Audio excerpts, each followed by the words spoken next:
Hallo ihr liebe Leid, hier ist wieder der Yankee mit Let's Play Luffy auf Pelzig. So, da wollen wir mal zu dir, du Genie. Huch, ihr seid Fremde, oder? Wie seid ihr hierher gekommen? Bist du Lexis? Alle Berechnungen noch bin ich wirklich Lexis. Ich bin Maxim und das hier ist Senan. Man hat uns erzählt, du tätst dein Schiff verkaufen wolle. Ach, ihr wollt also bei Schiff kaufen? Ja, das ist doch wunderbar. Warum verkaufst du so großes Schiff? Es ist groß, aber nicht stabil genug, um das hier zu tragen. Was ist das? Entschuldigung. Was ist denn das? Ich nenne es Motor. Und was macht ein Motor? Öl und Luft werden in den Zylinder vermischt und erzeugen eine Verbrennung. Der Motor macht es sehr schnell. Wenn es funktioniert, kann ein Schiff ohne Wind segeln aus eigenem Antrieb. Ernsthaft? So einen Schrott habe ich ja noch nie gehört. Die Zeit für den Test ist gekommen. Ihr werdet jetzt Zeuge von einer glorreichen Erfindung. Erfindung, die die Welt verändern wird. Los geht's. Tada! Motorpropeller setzt sich ohne Wind in Bewegung. Das ist unglaublich. Er kann sogar noch schneller rotieren. Haha, was haben wir jetzt? Ja, Prototyp und so.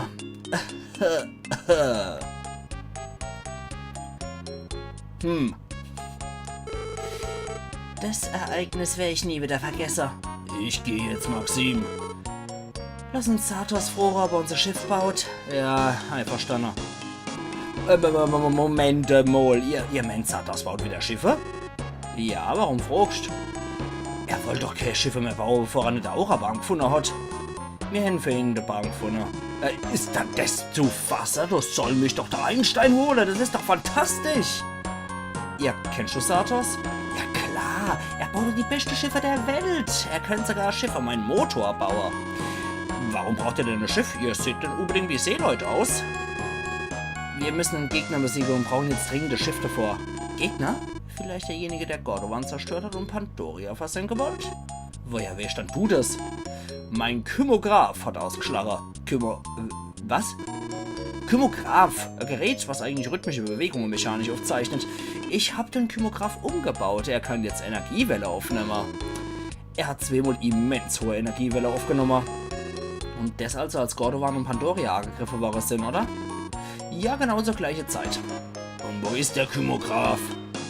Wollt ihr ihn mal ausprobieren? Da ist er. Was sollen wir jetzt machen? Nur konzentrieren. Erlaub, ich probier's. Oh, wie er ausschlacht. So viel? Das sind 5-mal stärkere Energiewelle, als ich je an einem Mensch gemessen habe. Tja, so bin ich allemal. Die Maschine funktioniert wirklich hervorragend. Lass mich da einmal probieren. Was? Wie war ich? 8-mal stärker. Mehr Energie ist also stärker als die von Guy. Die Maschine muss da kaputt sein. Das ist doch ein Schampel. Das kann doch nicht sein. Maxim, du bist dran. Ah jo. Die Nadel ist aus dem messbaren Bereich. Das Gerät kann die Energie nicht mehr fressen. Ja, fantastisch, Maxim. Und ich sag euch, das dabische Ding ist kaputt. Wer seid denn ihr, dass ihr über so Kräfte verfügt? Nur ein paar Verrückte, die 4 Höllefürste besiegen und die Welt retten wollen.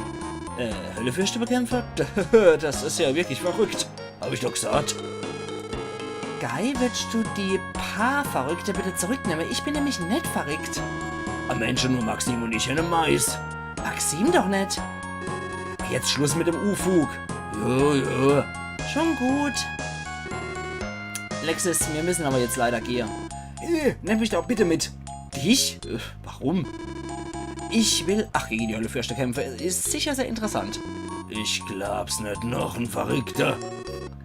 Das wird aber sehr gefährlich, Iris. Das muss dir schon klar sein, Kerl. Ja, ich bin alt genug, um mal Entscheidungen zu treffen. Aber ich kann mit dem Schwert umgehen und kann sogar ein paar Zauber. Ich werde euch nicht im Weg stehen. Du und Zaubern? Ach du Scheiße, interessant die Kombination. Ich beachte Motor in das Schiff baue, dann könnt ihr überall hier. Motor, du machst aber einen Scherz, ich hab doch keine Lust, mit in Meer absaufen zu müssen. Jetzt haben wir keine Angst, du. Ich habe ihn modifiziert, er ist jetzt ganz sicher. Wirklich? Ah ja, und ich bin doch ein Genie, oder hast du es vergessen? Was Mensch, du, Maxim? Wenn der Motor wirklich funktioniert, dann kann der uns ja nützlich sein. Genau, ich baue einen Motor und ihr besorgt der Ereignis das Schiff. Ach, da ist wohl abgemacht, ne? Ich hoffe, du weißt, was du schaffst, Maxim. Lexus ist ein wahres Genie. Wir könnten uns sicher noch gebrauchen.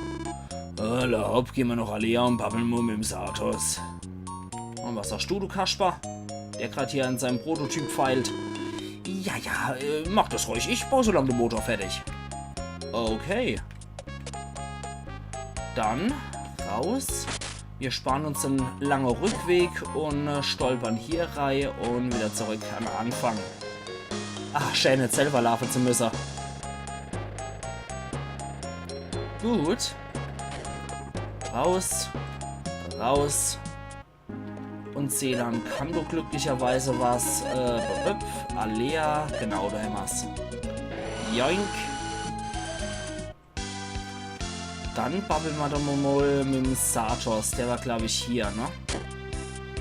Jo, da ist er. Hallo, sei ich zu sehr. Was wollen wir dann? Wir wollen natürlich, dass du unser Schiff baust. Aber warum soll da jetzt ein neues gebraucht? Das ist doch viel billiger. Es muss aber aus dem Aurabaum hergestellt sein. Ein anderes Schiff könnte den Motor nicht tragen, weißt du? Der Motor? Du meinst den vom Lexus? Ja. Der ist ein Genie, der Kerl. Mit dem Motor können wir ein gewaltiges Schiff bauen. Aller Hopp, ich baue Schiff, aber wegen Motor muss ich ein paar Berechnungen machen. Das kann ein bisschen dauern. Wo seid ihr dann zur Zeit? In Kytos. Da muss ich das Wassertor in Aura an, jo. Gibt's da ein Problem damit? Nee, warten in Kytos auf mich. Ich bring das Schiff, sobald es fertig ist. Ich weiß nicht, wie lange es dauern wird, also bitte nicht die Geduld verlieren mit mir. Ich will jetzt am Schiff weiterarbeiten. Was machen wir jetzt? Wir gehen nach Kytos und warten auf das Schiff fertig wird. Okay, gut. Sieht wohl so aus, als hätten wir keine andere Rival. Das andere Schiff, das lassen wir erstmal sein. Und wir warpen uns wieder zurück. Kytos. Zip. Zip. Lexus und der andere Hansel sind jetzt beschäftigt. Und hier ist eine neue Person aufgeploppt. Blume. Blume. Ach, was für hübsche Blume. Kann ich in die haben? Danke. Das kostet Goldmünz. Geht's dir gut? Du siehst blass aus. Ja, mir geht's gut. Hoppla. Achtung, Obacht. Bist du in Ordnung? Oh nee, meine Schwester. Halt durch, Lara, halt durch. Wir bringen sie an einen Ort, wo sie sich hier lecken kann. Und der Haus ist gleich dort drüber mir noch. Ja, die kennen wir noch vom Aushorche in Kytos, was die Dorfbewohner so machen. Wir sind da, jetzt bringen sie mal rein. Hallo, auf, machen wir.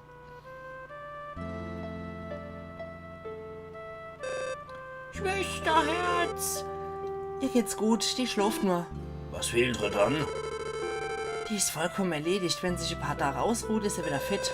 Ja, aber den ganzen Tag. Und wenn wir von Hilfe könnten, wäre sie nicht so erschöpft. Lara. Entschuldigung. Oh, ihr seid's. Hoppla, warum liege ich denn im Bett? Du bist umgekippt.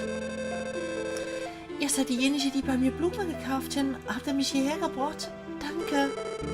Ein netter Rede wert, aber du sollst wirklich besser auf dich aufpassen. Ja, ich weiß, aber... Nee, Lara, du musst ein paar Tage im Bett bleiben. Danke, mir geht's ja wieder gut. Ich muss für morgen noch Blumen pflücken. Übrigens, ich habe auf dem Berge Blumen bemerkt. Das war die schönste, die ich je gesehen habe. Wenn ich die in die Finger kriege, könnte, wäre es sicher ein Verkaufsschlager. Und gleich gibt's sie wieder um. Lara! Eine Blume. Wir müssen unternehmen, sonst, wenn wir sie nicht davor abhalten können, noch derer Blumen zu suchen. Seelan, betäub sie mal bitte. Betäuben, natürlich, das könnte man machen, nicht wahr? Narkose!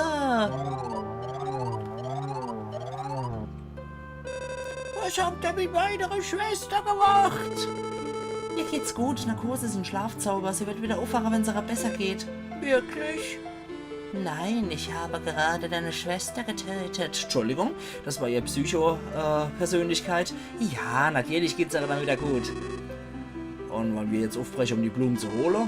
Ja, klar, das wird sicher mal nicht die Abwechslung zu den ganzen Kämpfen mit einem Monster. Wir suchen die Blumen, die der Schwester gesehen hat. Pass inzwischen gut auf sie auf. Ich wärmer. Wo pflückt der Schwester normalerweise ihre Blume? Auf dem Berg südlich von hier, da gibt's viele schöne Blumen. Ja, Allah, südlich. Allah, los geht's, Maxim. Gut.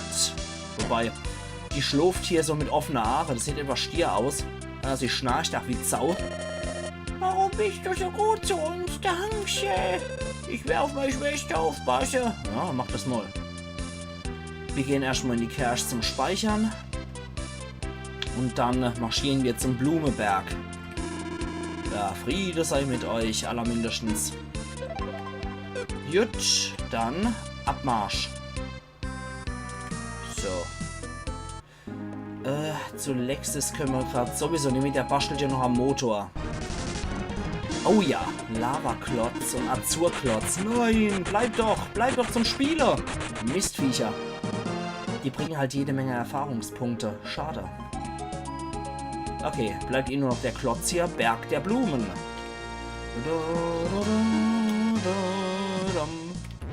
Episch Musik. Blumenberg. Oh, was hängt denn hier ab? Trolle flankiert von einem Grizzly hier. Geil. Habe ich richtig Bock drauf. Okay, schmeißen wir den Blutball drauf. Ja, stabil. Gucken wir mal, wenn es trifft von den zwei. Der Grizzly sieht aber auch ziemlich ekelhaft aus. Eher wie so ein vermurkster Werwolf. Gut, das war unsere Runde. Okay. Gordo geht jetzt mal ein bisschen ab. Ich glaube, der hat ein paar Aggressionen, die raus müssen. Sehr schön. Multischwert. Warte mal.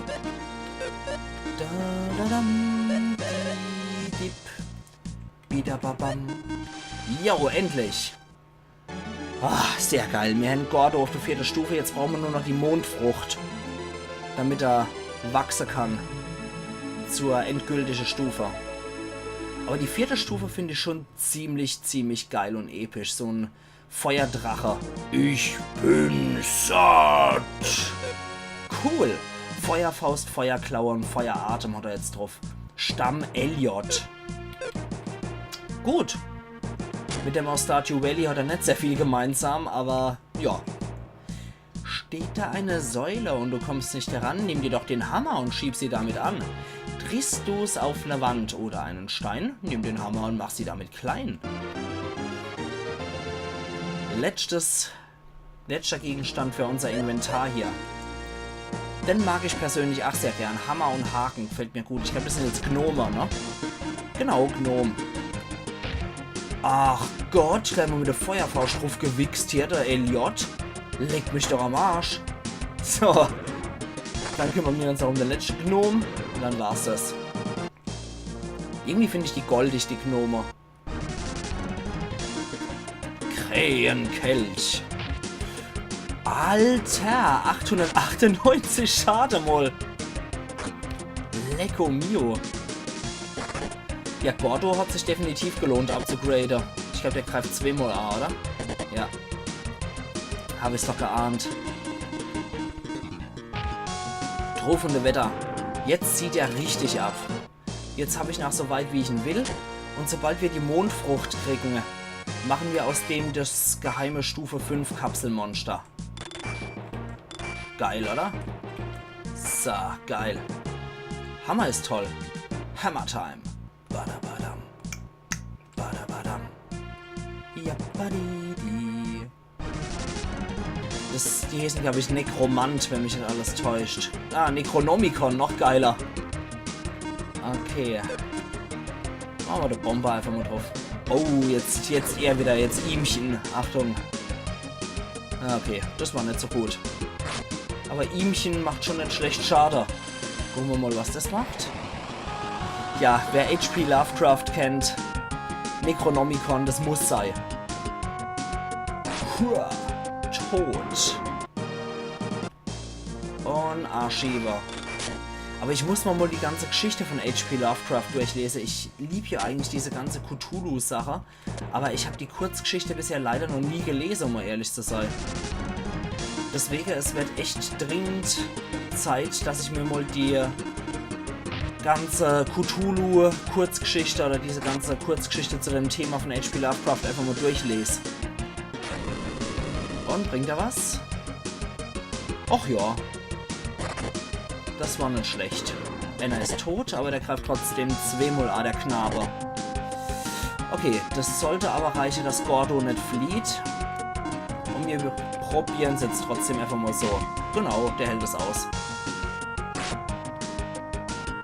Ja, okay. Na gut. Dann halt so. Hier ist noch was? Nö, hier ist nichts. Okay. Wieder voll in der... Na egal. So.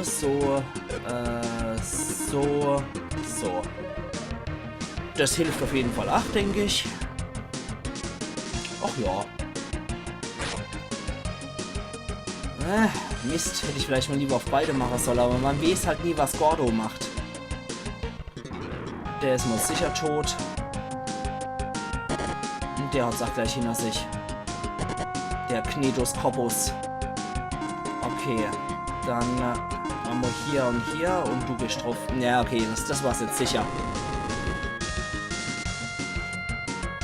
Jo.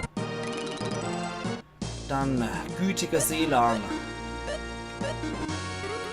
So, das müsste ausreichen. Wir gehen jetzt einmal da lang. Und auf die andere Seite.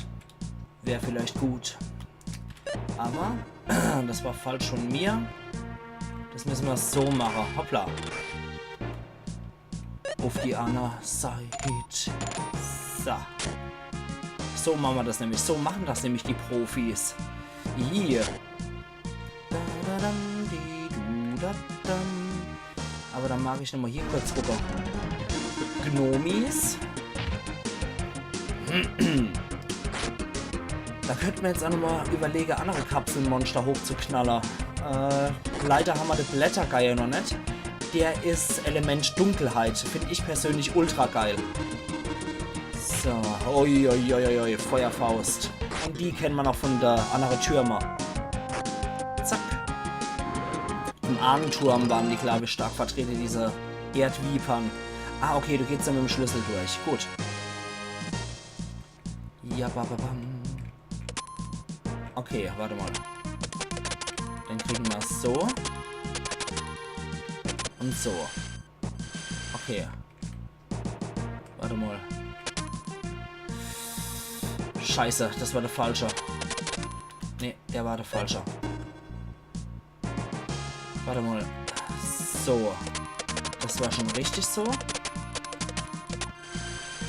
Dann probieren wir den.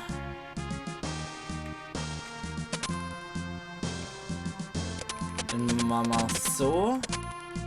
Scheiße, verbaut. Nee. Halte mal den Gaul an. Das machen wir anders. Dann machen wir von so. Dann können wir nämlich so entlang gehen, ohne dass es jemand juckt. Dann den. Nee, der bringt auch nichts.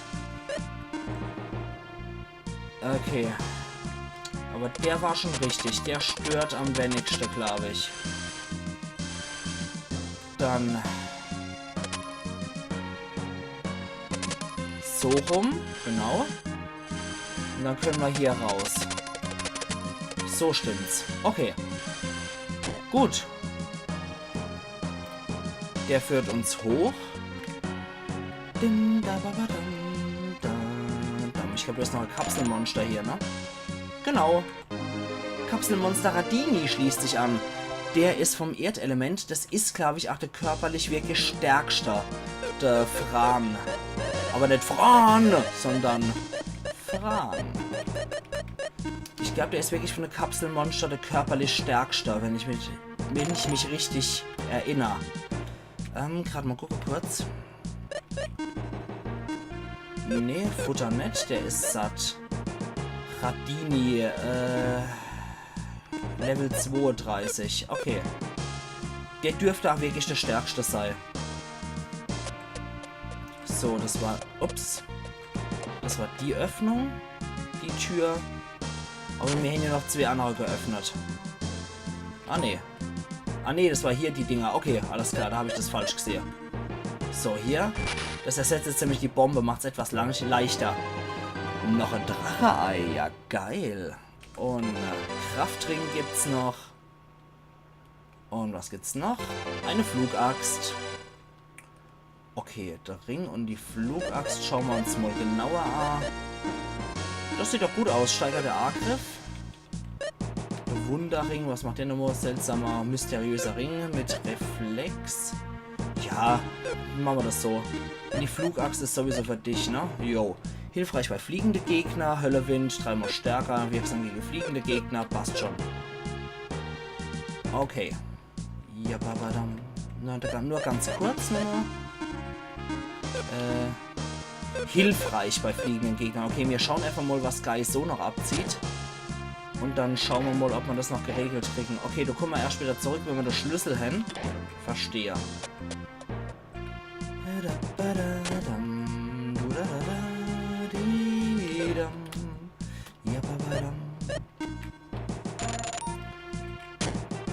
Dann müssen wir jetzt mal kurz hoch. Hier. Jetzt sind wir wieder voll reingerannt. Na egal. Warte mal. Okay. Okay, ich habe gesprochen, hieß das. Eventuell reicht es schon, wenn nicht, schauen wir einfach mal, wie wirksam Guy hier noch ist. Ja, okay. Der kam gar nicht erst dazu.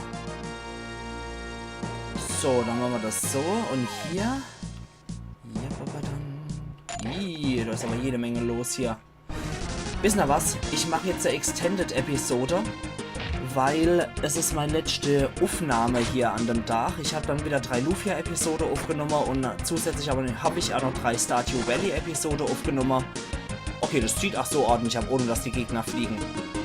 Ja, und deswegen machen wir heute die Extended-Episode, dass ich einfach wieder an meine Speicherstelle komme und wir hier nirgendwo random cutten müssen. Das heißt, wir prügeln uns jetzt hier erstmal nochmal durch die ganze Gegnerreihe und kommen so noch an unser fette Erfahrungspunkte.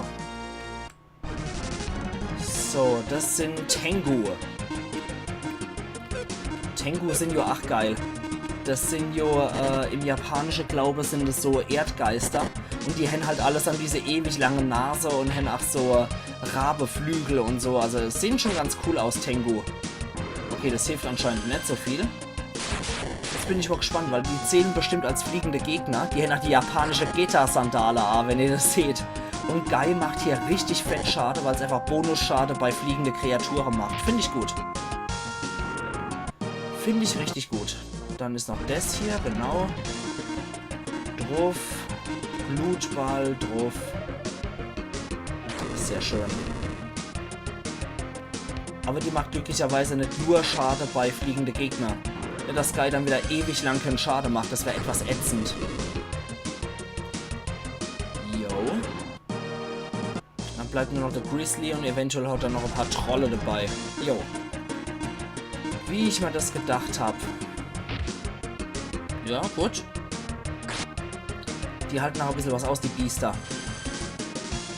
Schauen wir mal, was die Trolle so aushalten. Ja, sieht noch stabil ab. Ja, das sind keine Lappeduddel-Gegner hier. Warum vergiftet ein Grizzly? Verdammt nochmal. Okay, dann noch einmal. Jetzt mache ich genau dasselbe nochmal. Und, jo, der ist tot. Der wird auch tot sein. Und der ist es spätestens jetzt. Und zwar 100%ig. Nur noch Asche bleibt übrig in einem Trolleybus. Okay, gut. Da muss ich wieder an der Option denken, der so random auf mich zukam. Was ist besser, Trollkeller oder Ork-Farm? Das war, glaube ich, das intelligenteste Gespräch, was ich an dem oben geführt habe. Oder generell an dem Dach. So. Dann hier An der Stelle nochmal vielen Dank, Optio. Du hast definitiv meine Stimmung auch nochmal gedrückt, nicht gedrückt, Kurve, wenn ich etwas fertig war von allem. Jetzt sind wir hier. Meine Güte. Haben wir dann hier nichts mehr zum Speichern? Es wird allmählich eng. Okay, gucken wir erst nochmal hier rein. Du musst ich sowieso hier. Wie war dann das? Du komm ich so trag, glaube ich, ne? Irgendwie. Doch nicht. Na toll. Da komme ich nur so trag. Okay, da muss ich bei dem anderen rein.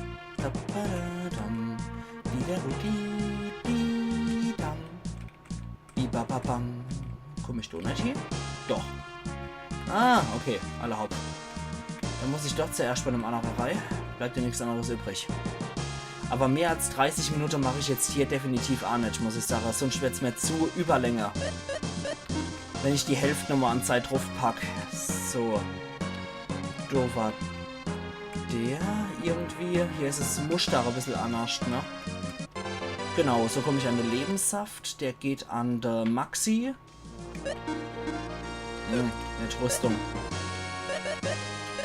So, wo haben wir dann der Lebenssaft? Nicht da? Okay, wo ist er dann? Oh, da haben wir schon 3.